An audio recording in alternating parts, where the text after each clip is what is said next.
예수님을 믿는 것은 복된 일입니다. 에베소서 1장 3절에 보면 창세의 신령한 복을 우리에게 주셨다 그랬어요. 신령한 복을 받았습니다. 시편 73편 28절 말씀에 여호와를 가까이 하는 것이 내게 복이라 그랬어요. 여러분, 주님을 모시고 하나님을 가까이 함으로 하나님의 복을 얻는 자가 되기를 바랍니다. 하나님의 은혜와 복을 받아야 돼. 주님을 가까이 해야 돼. 주님을 모셔야 돼요.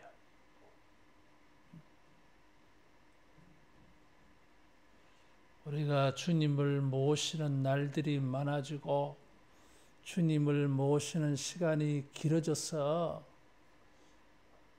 하나님의 복을 길게 받는, 넓게 얻는 이런 복 있는 자가 되기를 축원합니다. 구약 시대 때에는 하나님을 모시는 것이 상징적으로 보여주는 것이 있었는데 그것이 바로 법궤였어요. 법궤라고 하는 것은 상자입니다. 그 상자 안에는 십계명을 기록한 2개의 돌피석이 들어있고, 그리고 40년 동안 먹었던 만나를 기념하기 위하여서 넣어놓은 만나 항아리가 있어요. 그리고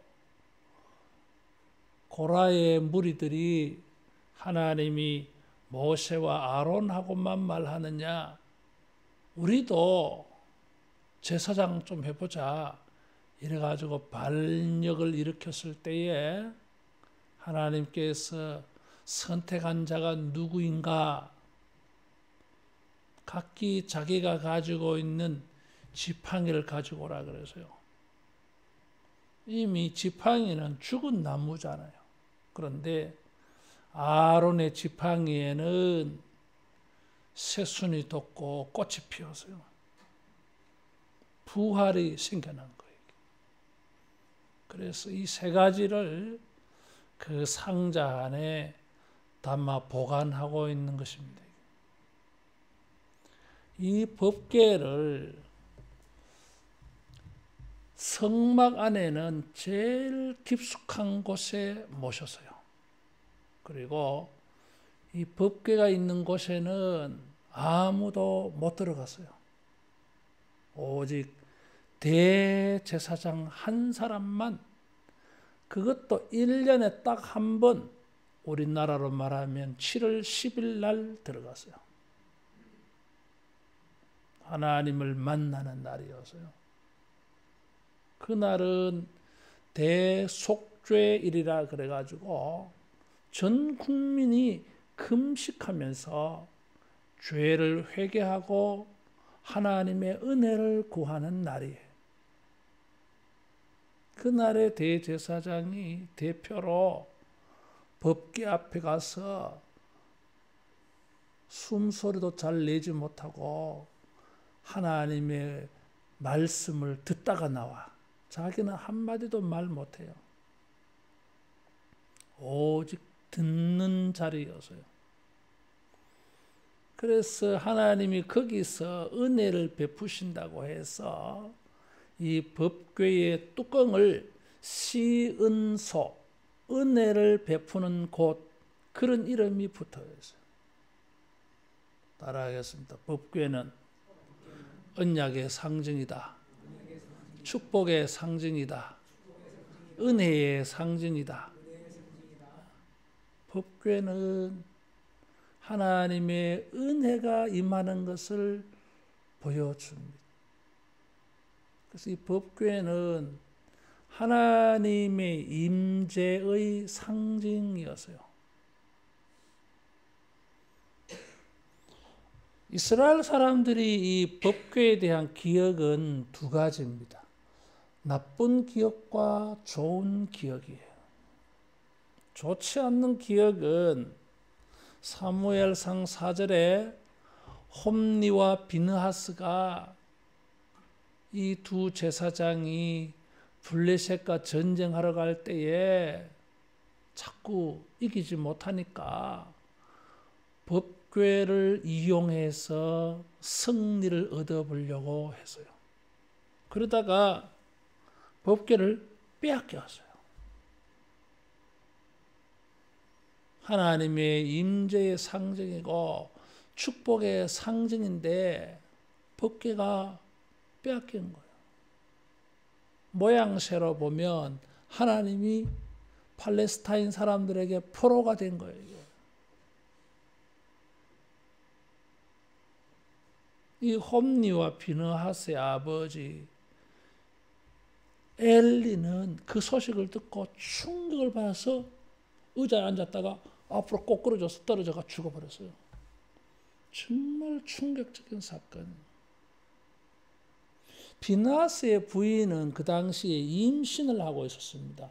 출산을 앞두고 있었는가 봐. 자기 남편이 전사를 하고 법궤가 빼앗겼다는 소식을 듣고 이가봇이라 그러세요.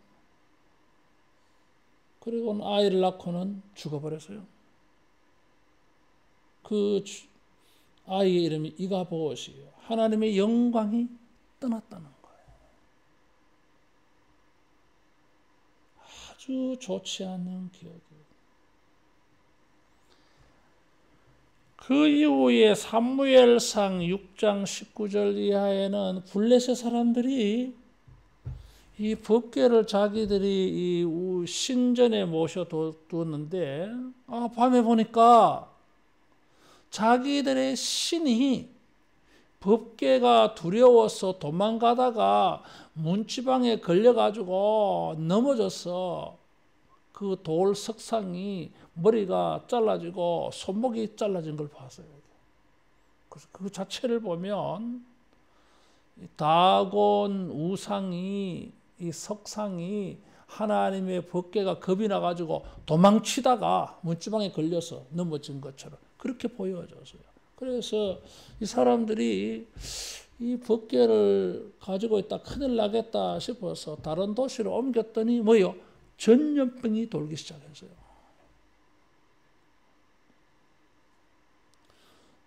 우연인가 싶어서 또 다른 도시로 옮겼더니 거기도 전염병이 돌아왔어요.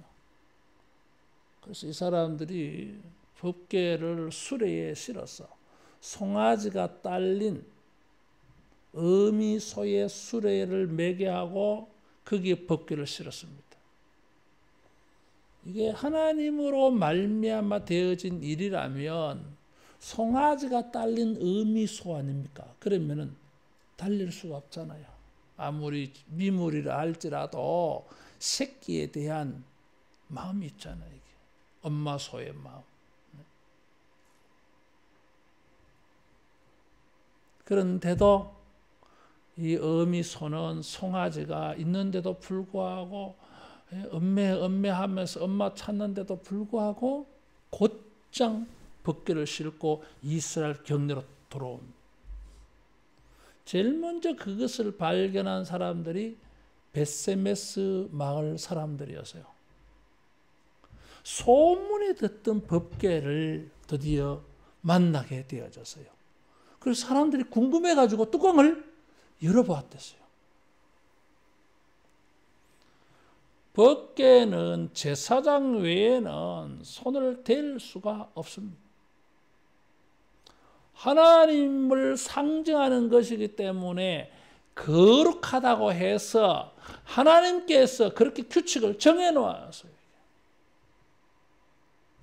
이것을 옮길 때에도 제사장이 보따리를 사고 제사장이 매야 돼. 다른 사람 손도 못 대요. 거룩하다고. 근데 이 동네 사람들이 호기심에 뚜껑을 열어보았더니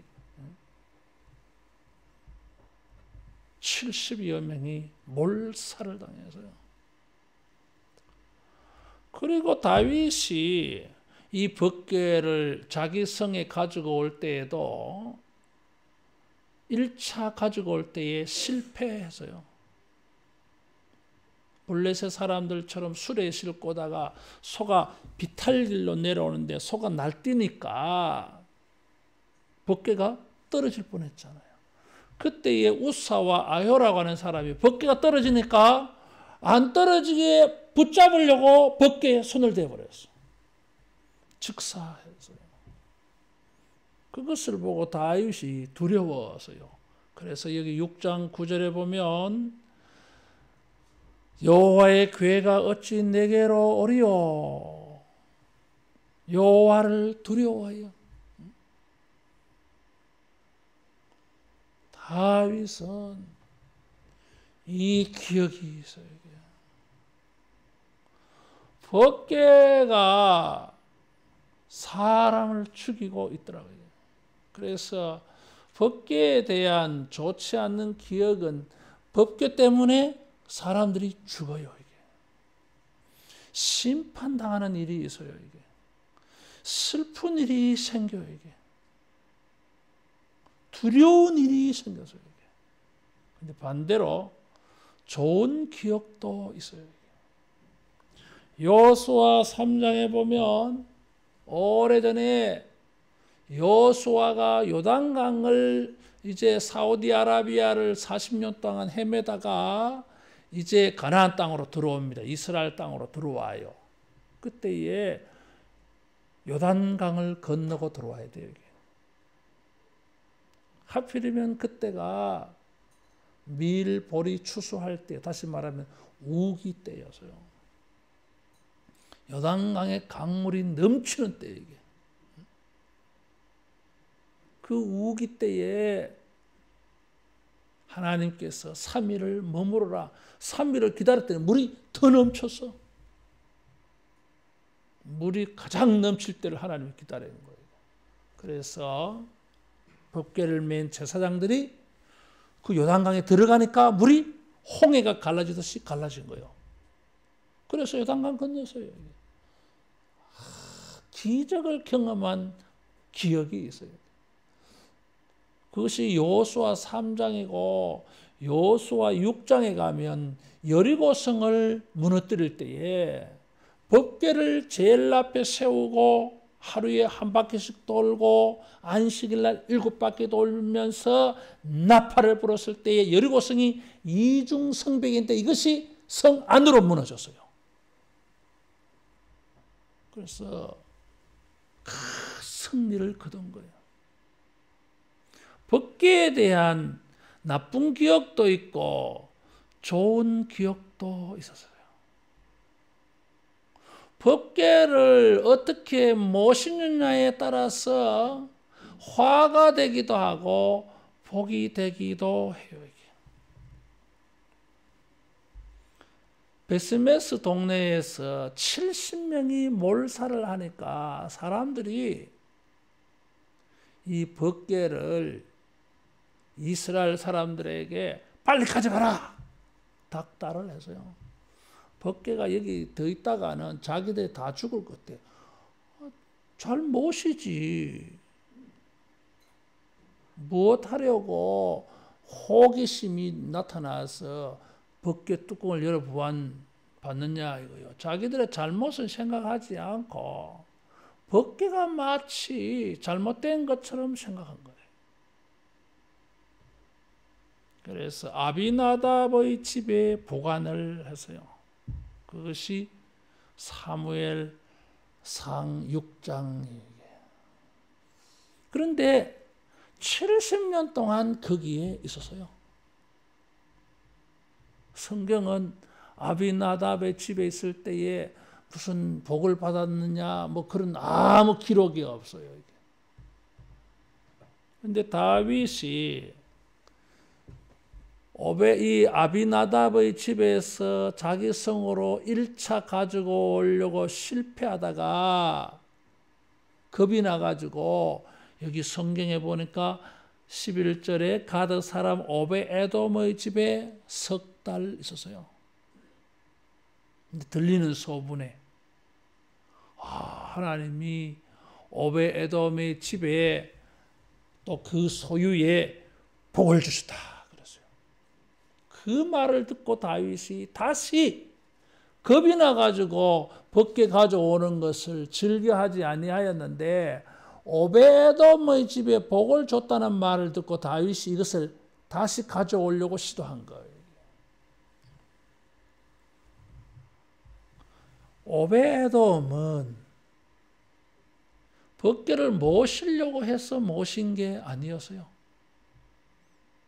강제로 떠밀려서 억지로 벗개를 맡아 보관할 수밖에 없었어요.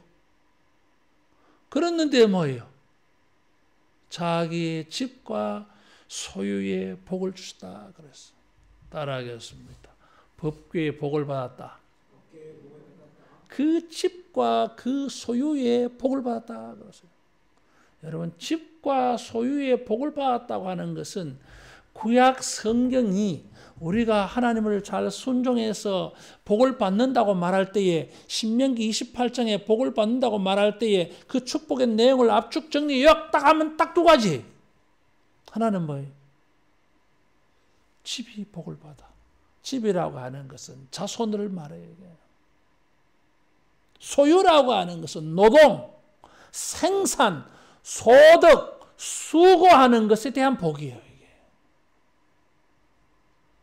여기에 평안이 더해지면 구약이 말하는 복의 세 가지가 다 들어간 거예요. 이게.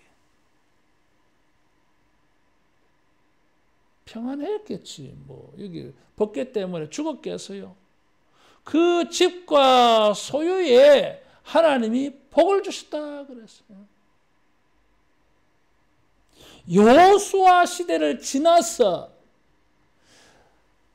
사울 시대, 홈리와 비느하스 시대, 사울 시대, 다윗 시대에 이르기까지 법궤는 이스라엘 사람들에게 복으로 여겨지지 못했어요. 이 법궤 때문에 곤란한 일들이 많이 일어났더랬어요. 그런데 풀렸어. 아비나답이라고 하는 사람의 집에는 70년 동안 있었다 그랬어요. 근데 성경에 뭐 그 집과 소유가 복을 받았다는 기록이 없어. 근데 오베에돔은 3개월을 모셨는데 복을 받았어요. 70년 동안 모셨을 때는 왜 복이 없었을까? 하나님은 그 시대에 복을 주고 싶은 마음이 없었어요. 이게. 왜? 침묵하신 거예요. 이게. 그 시대가 하나님을 떠나버린 시대예요. 이게.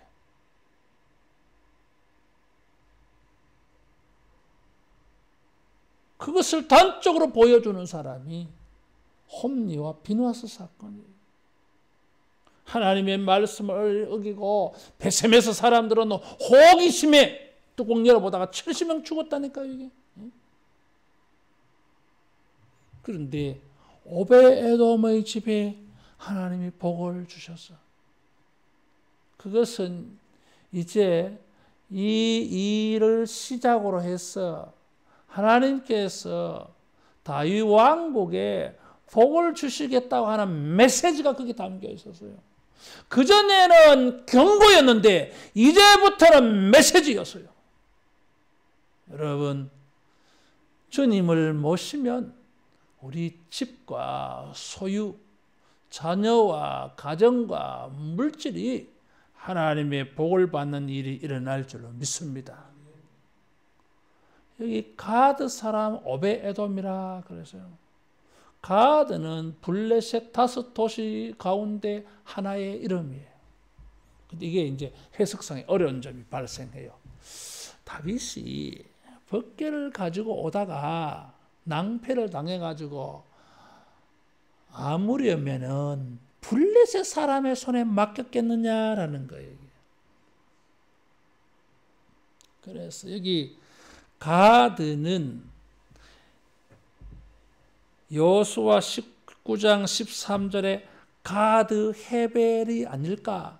혹은 여호수아 21장 24절에서 26절에 나타나는 가드 림몬이라고 하는 지명이 아닐까. 그래서 이 지명에 대해서 논란이 있어요. 무엇보다 역대상 15장에는 이 오벳에돔을 레위 사람이라 그랬어요. 가드, 블레셋 사람은 레위 지파가 아닙니다. 다른 외국인이에요. 근데 역대기 성경에는 오벳에돔이 레위인이라고 한 것으로 보아서 이 가드는 블레셋이 아닌 것으로 보여져요. 오벳에돔이라고 하는 것은, 에돔이라고 하는 것은 우리가 알고 있는 그 에돔이에요. 그리고 오벳이라고 하는 단어는 따라하겠습니다. 종, 노예라고 하는 단어예요.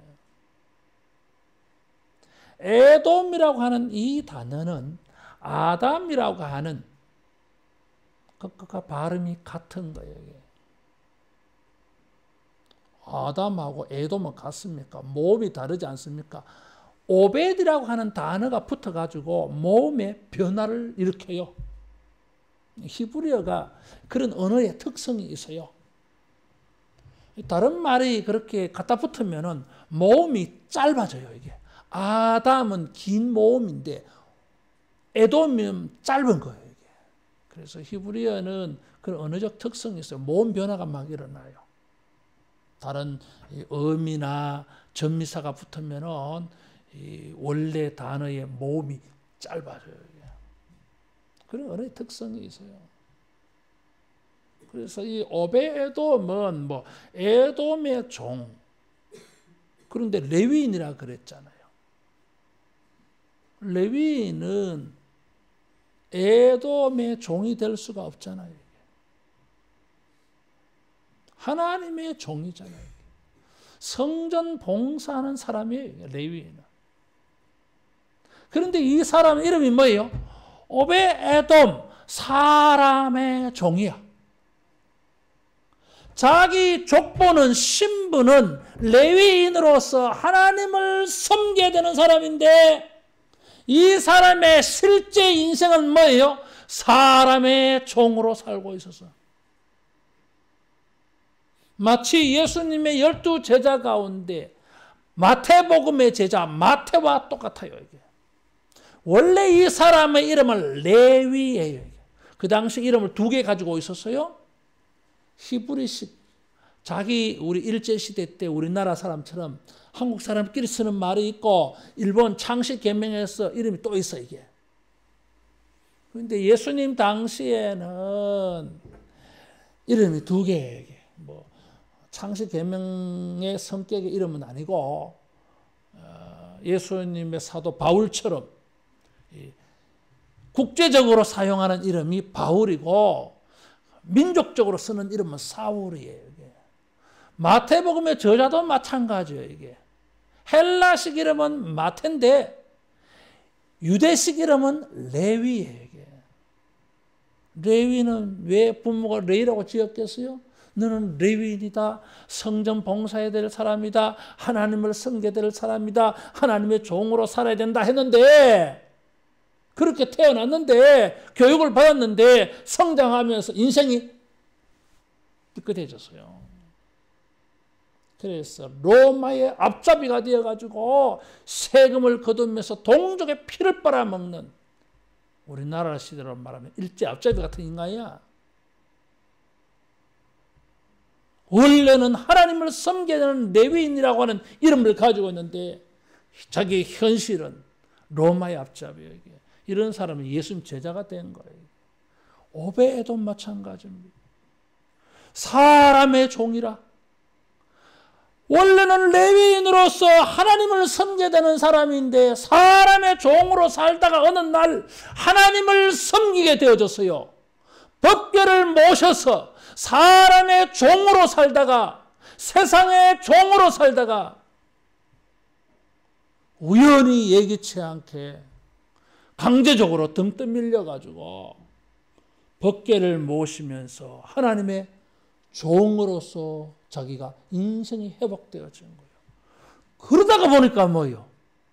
석 달 동안에 하나님께서 이 사람에게 그 집과 소유의 복을 주셨다 그랬어요. 따라하겠습니다. 하나님을 섬기는 자가 복을 받는다. 오베데돔 사람의 종이었어요. 사람의 노예 하찮은 인생이었어요. 무가치한 인생이었어요. 유명하지 않아. 오히려 손가락질 당하는 인생이야. 왜 인생을 저렇게 살아? 레위인이면서 왜 사람의 종으로 살아? 하나님을 섬겨야 될 사람이 왜 사람의 종, 세상의 종으로 살고 있어? 그래 살아가지고 인생이 달라졌습니까? 달라지지 않았어요. 그런데 법궤를 모시는 계기로 하나님을 섬기게 되다 보니까, 법궤를 섬기게 되다 보니까 하나님이 그 집과 소유의 복을 주셨어요. 따라하겠습니다. 하나님을 모시고 섬기는 것이 복을 받는 일이다. 우리가 하나님을 섬기고 하나님을 헌신하여서 우리 집과 소유에 복을 주시는 것을 만날 수 있기를 축원합니다. 가문이, 가정이, 식구들이, 자손들이 복을 받아서 소유, 그가 일하고 있는 것에 물질에 하나님이 복을 주셨어요. 우리들이 소원하는 게 이것잖아요. 자손의 복, 물질의 복이잖아요. 사람의 종으로 살아서 이것을 해결할 수가 없습니다. 오베에돔과 같이 하나님을 모시고 하나님을 섬김으로 자손이 복을 받고 물질이 복을 받는 이런 복된 가정 가문 되어지기를 축원합니다. 다윗이 이 소문 들었어요. 원래는 자기 성에 모셔서 자기가 복을 받고 자기 왕가가 복을 받고 자기 나라 백성이 복을 받아야 되는 이 일인데 자기가 그것을 놓친 거예요. 그래서 다시 두 번째로 법궤를 다윗 성으로 모셔 드리려고 했어요. 오베에돔은 하나님을 섬김으로 복을 받아서 다른 사람들도 하나님의 복을 사모하게 하고 다른 사람들도 하나님의 복을 사모해서 하나님을 섬기려고 하는 마음을 가지게 만들었어요. 우리가 주님을 모셔서 집과 소유가 복을 받아가지고 이것이 다른 사람들에게 소문이 나고 보여지고 들려져서 다른 사람들도 우리도 하나님을 섬겨서 하나님의 종이 되어져서 하나님의 복을 받자. 하나님의 복을 사모하고 하나님을 사모하도록 여러분 증거되는 이런 우리가 되어지기를 축원합니다. 다윗은 법궤가 두려움의 대상이었는데 오베에돔의 복을 받는 것을 보고 법궤를 기뻐하고 즐거워하는 마음을 회복하게 되어진 거예요. 그러면서 아마 다윗이 생각해 보았을 거예요. 나는 법궤를 모시려고 할 때 낭패를 당하였는데 오베에돔은 어때서 복을 받았을까? 나는 무엇이 잘못되었을까? 똑같이 하나님을 모시려고 했는데 나는 잘 안 되었고 오베에돔은 어떻게 복을 받았을까? 나는 무엇이 문제였을까요? 이것이 위대한 다윗의 지혜였어요.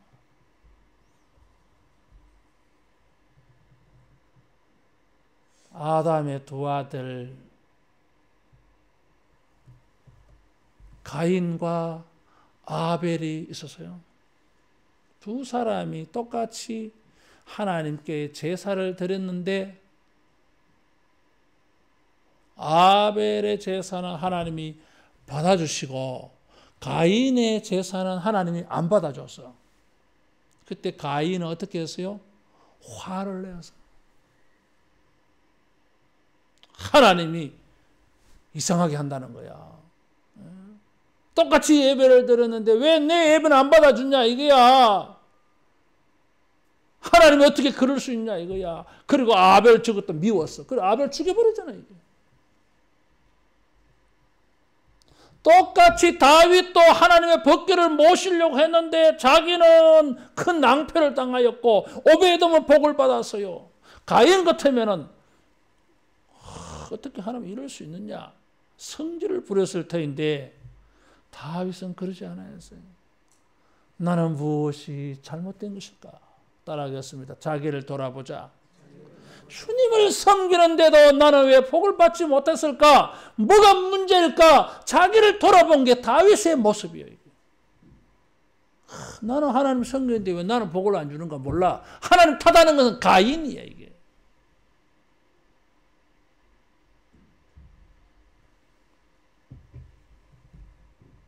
자기를 돌아봐야 돼.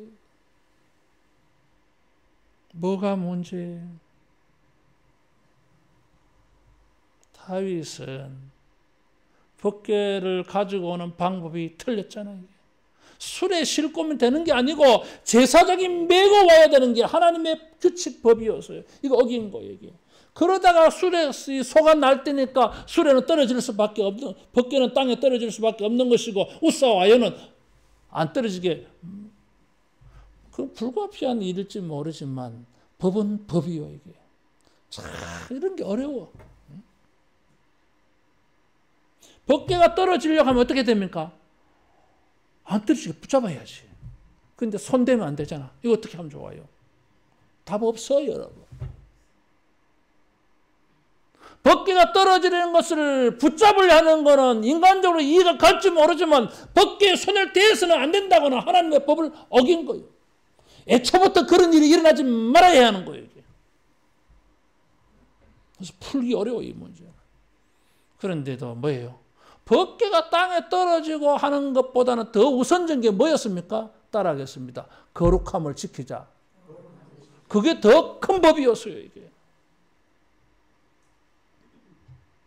법궤가 땅에 떨어지는 것을 붙잡으려 하는 건 이해는 가지만 그것보다 더 큰 원리, 손을 대서는 안 된다는 거예요. 하나님의 거룩성이요 이게.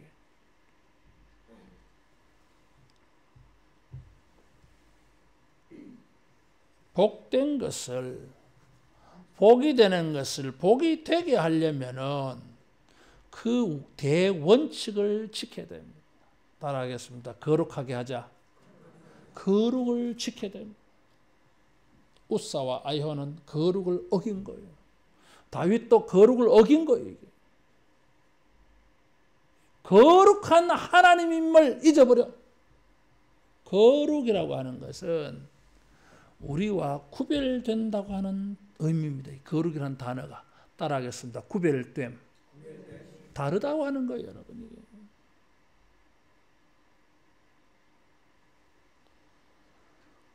복을 받기 위해서 법궤를 이용해서 수단으로 해서 복을 받으려고 하는 이 마음은 틀린 마음이에요.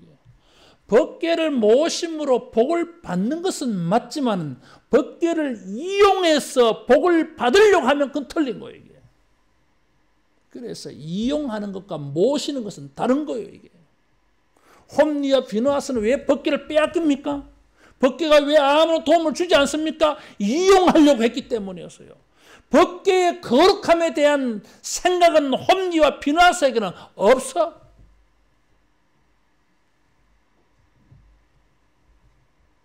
따라하겠습니다. 하나님은 거룩하시다. 우리가 이용해야 될 뿐이 아니라 경배하고 섬겨야 될 뿐입니다. 하나님의 도움이나 얻어볼까 이런 생각으로 나아가면 여러분 하나님의 거룩을 훼손하는 것입니다. 복을 받으려면은 이용하려고 하는 것이 아니라 섬기려고 하고 있고 예배하려고 하고 있고 경배하려고 하기를 축원합니다. 그래서 여기에는 뭐요? 거룩한 하나님이기 때문에 조심스러움이 있어요. 우리는 이런 태도를 가르쳐서 경외라고 말해요. 너무 존경해서 조심스럽다고 하는 거예요. 이게. 그래서 다윗은 여기 13절에 보면 복을 받기 위하여 법궤를 모시려고 할 때 이번에는 여호와의 궤를 맨 사람들의 6걸음을 감해 다윗이 소와 살찐 송아지로 제사를 드렸다는 거예요. 삼보일배처럼 6걸음을 가고 7번째에 제사를 드렸어요. 이것은 마치 법궤를 모셔와도 괜찮을까 테스트하는 것처럼 보여져요. 혹시라도 또 법궤를 메고 오는데 뭐 잘못되어서 하나님이 심판하지 아니할까 하는 조심스러움이 여기 들어가 있어요. 겉으로는. 그런데 이런 마음 속에 왜 하필 그런 마음이라면은 왜 6걸음을 갖다가 7번째에는 제사를 드렸을까? 신학자들이 이게 궁금해했어요. 그래서 많은 사람들이 이런 생각 저런 생각 해보고 어떤 내린 좋은 결론은 6+1이라고 하는 이 패턴은 하나님이 천지를 창조하시고 1회짜리 7째 날에 쉬셨다고 하는 이 패턴이에요. 여러분 우리는 일하고 주일 쉬고 그러잖아요. 하나님은 6일 동안 일하고 하루를 쉬셔서 우리는 6일째 태어나가지고 쉬고 일하는 거예요. 일하고 쉬고가 아니고 안식일을 지키고 6일 일하고 안식일을 지키고 6일 일하고 안식일 날 은혜를 받고 살고 하나님을 예배하고 6일을 살고 우리 삶의 구조가 이래요. 이렇게 생각을 고쳐먹어야 돼요. 여러분. 안식일이 먼저예요. 이게. 따라하겠습니다. 하나님이 우선이다. 예배가 우선이다. 우리 삶의 구조가 그래요. 이게. 6일 동안 일하고 난 다음에 하나님 만나러 오는 게 아니라니까요. 여러분. 하나님을 예배하고 그 은혜를 입고 하나님의 말씀, 이번 주에는 어떻게 살까? 어떤 말씀을 지켜야 되는가? 어떻게 해야 하나님이 나에게 복을 주실까? 이것을 받아서 6일 동안 사는 거예요. 이게. 하나님을 먼저 모셔야 돼요. 그래서 이 6걸음을 가고 7번째 걸으면은 제사를 드렸다는 거예요. 스톱해가지고. 이게 뭘 보여줘요? 하나님을 예배하는 것을 얼마나 크게 여긴지 몰라. 여러분, 운송을 해온다고 하면 빨리 운송해와야지. 쉴 틈이 어디 있어요. 그런데 지금은 빨리 가고 안 가고 그게 문제가 아니야, 지금. 하나님을 예배하는 게 큰 중심이어서 이게. 이 6+1의 이 패턴에는 신학적 의미가 있어요. 따라하겠습니다. 창조와 구속. 6일은 하나님의 창조의 시간이에요. 1회째는 안식일은 구속, 구원의 개념이 그 속에 있어요. 이게. 그래서 우리가 이 신학적으로는 바로 이런 이 세상을 천지 창조부터 저 종말까지를 어떻게 보느냐면 창조와 구속의 시대로 보고 있어요. 관점이. 이것을 기독교 세계관이라 그래요. 우리가 세상을 바라보는 관점이에요. 이게. 하나님의 창조와 하나님의 구원의 이 시대로 보고 있어요. 이것이 여기에 녹아 들어가 있는 거예요. 무슨 말이냐 하면 다윗은 주님을 모시고 예배하면서 하나님을 어떻게 보고 있어요? 창조주와 구속주로 봤어요. 창조는 뭐예요? 없는 것 가운데 우리에게 있게 하시는 거예요. 구원은 우리의 잘못된 것을 구원해 주는 거예요. 죄와 형벌과 저주와 고통과 슬픔과 눈물과 상처와 분노와 억울함 속에서 우리를 하나님이 구원해 주시는 게 구속이에요. 이게. 주님은 우리의 잘못된 인생을 고쳐주시고 우리 안에 새로운 것, 복된 것을 창조해 주시는 창조주, 구속주다고 고백하면서 제사 드린 거예요. 여러분, 하나님을 어떻게 모셔야 돼요? 하나님은 이 세상의 그 어떤 것과 구별된 분이요. 어떻게 구별됩니까? 우리의 삶을 구원해 주시고 우리의 삶을 복되게 하시는 창조주, 구속주로 여러분 믿고 섬기기를 바랍니다. 그냥 주님을 섬기는 게 아니에요. 이게 뭘 알고 섬겨야 돼요. 이게. 우리의 실패한 인생, 낭패를 당한 인생, 우리 스스로 자초한 두려움의 인생을 기쁨으로 바꿔주시고 낭패당한 것, 실패한 것을 우리의 집과 소유에 복을 주시는 창조주, 구속주로 믿으시기를 축원합니다. 주님은 우리의 가정들을, 우리의 자녀들을, 우리의 삶의 수고를 구원해 주시는 구속주이십니다. 그 속에 하나님이 창조적으로 일하셔서 자녀들에게도 우리의 소유에도 하나님의 복이 일어나도록 창조하시는 하나님인 줄로 믿습니다. 이사야는 환상을 보았어요. 사막에 강이 생겼어요. 짐승들이 사막에 생긴 그 물을 마시고 하나님의 백성들이 그 물을 마시는 것을 보았어요. 사도 요한도 환상을 보았는데 에스겔이 본 환상과 똑같은 거였어요. 성전 문지방에서 물이 흘러나오는데 쫄쫄쫄쫄 흘러나오는데 이것이 어느 정도 가니까 발목이 잠기고 무릎이 잠기고 허리가 잠기고 어깨가 잠기고 그냥 아예 잠겨버려서 큰 강을 이루어서 저 땅끝까지 흘러가는데 이 강물이 지나가는 곳마다 치유의 역사가 일어나고 번성의 역사가 일어난 것을 환상으로 보았어요. 따라하겠습니다. 우리 하나님은 창조주시고 구원자이시다. 다윗이 그것을 깨달았어요.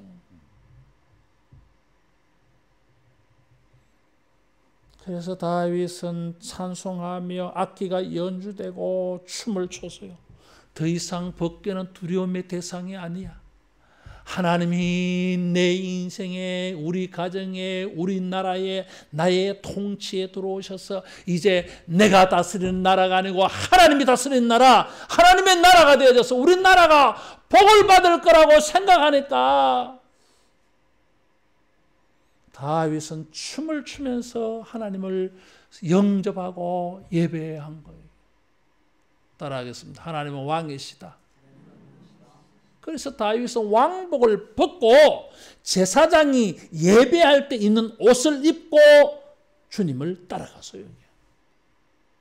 자기가 예배자다 이거예요. 왕이 아니야.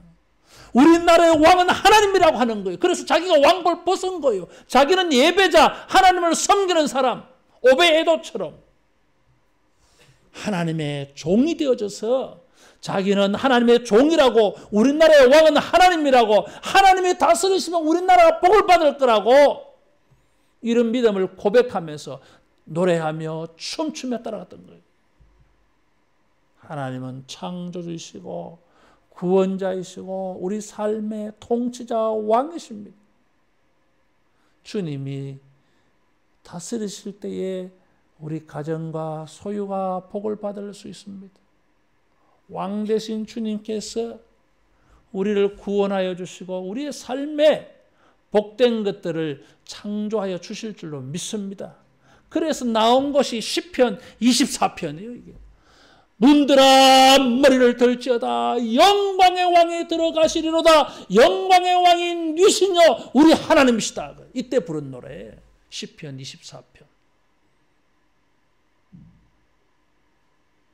하나님을 모실 때에 우리 집과 소유가 복을 받는 줄 알고 하나님을 왕으로 섬기시고 이 왕 되신 하나님을 섬길 때에 하나님이 우리 삶의 창조와 구속의 역할을 해주셔서 집과 소유에 복을 받는, 이런 복을 받아서 우리 주변의 사람들이 야, 저 사람들이 하나님 믿고 예수 믿고 복을 받았네. 나도 저런 복 받았으면 좋겠다.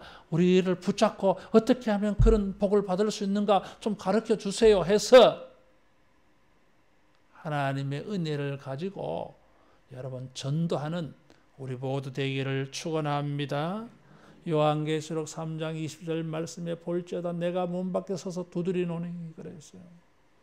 주님은 우리 인생에 오셔서 복을 주시려고 두드리고 있습니다. 나를 왕으로 섬겨라. 내 말에 잔말 말고 좀 복종해라. 내가 창조주 구속주다. 나를 예배해라. 그러면 네 인생을 내가 구원해 줄게. 너의 인생에 복된 것을 창조해 줄게. 부들 두드리고 있다고 하는 거예요. 이게. 오베에돔과 같이 주님을 섬기고 다윗과 같이 주님을 예배해서 복을 받는 우리 모두 되기를 축원합니다. 기도하겠습니다. 자비하신 예수님.